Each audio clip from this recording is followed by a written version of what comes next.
Once you start anchoring, then you really become a leader. And how you see the show is very much becomes how the show goes, which I think gave me a lot of sense of what I liked about, how my voice and what I thought I should be covering. Is that something you were conscious of, your voice and how you were delivering stories? Did you watch tape back, or how did you work on that? Yeah, I watched everything but I meant my voice in terms of what I cared about, not my Yeah. voice in terms of my terrible Long Island accent that I had to lose. NBC actually sent me to a really great woman um, who helped me with my accent, to lose my accent. Oh But god. yeah, my voice needed a lot of work, obviously. And so now I have a non accented fake TV voice. I don't sound like I'm from Long Island, except when I go home sometimes and I start talking like coffee and call me. But really, I meant my voice in terms of like, well, what's your point of view? What do you think is important about this story? Why this one and not the other 10 stories that we could be doing?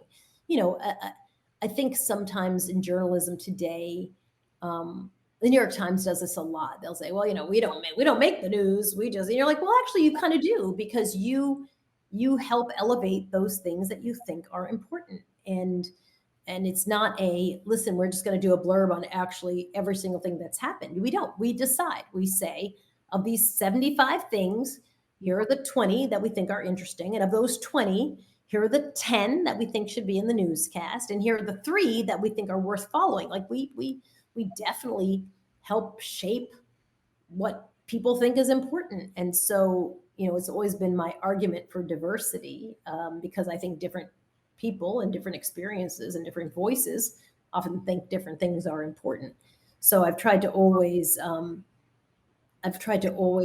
make sure that I leverage that voice. And I think that was the job where I first realized, like, oh, I actually have a really big say in how this is going to go. I remember once I was doing a story on gaming. I was not a big fan of gaming. To this day, I'm still not a big fan of gaming. But one of the young women who worked on the site part, the website for the show, because I always would kind of poo poo it a little bit. And she said, when you do that, you really are influencing young women to think gaming is not for them. And she was young. She probably was 22 years old. And I thought like, oh, you're exactly right. What a thoughtful way of thinking about the power of what we're doing. And Mhm. it really taught me, we had wonderful people on that show who were just unafraid of, they didn't come from TV news. So they had no concept of that, in TV news, you would never tell that to the anchor. If you're a person sitting on the set, you would never weigh in on their outfit or their hair. But they did because they didn't come from TV news. They were just sitting there. We did the show in a studio that included the people who were working on the website. And so I always really loved that people gave you a lot of feedback. And I thought that was great feedback. I always really appreciated that. Like, how you how you talk about something as the anchor is going to really set the stage for how people think about something. So if you're telegraphing it's not for girls, don't be surprised when girls think it's not for girls. And I thought that was a really brilliant statement.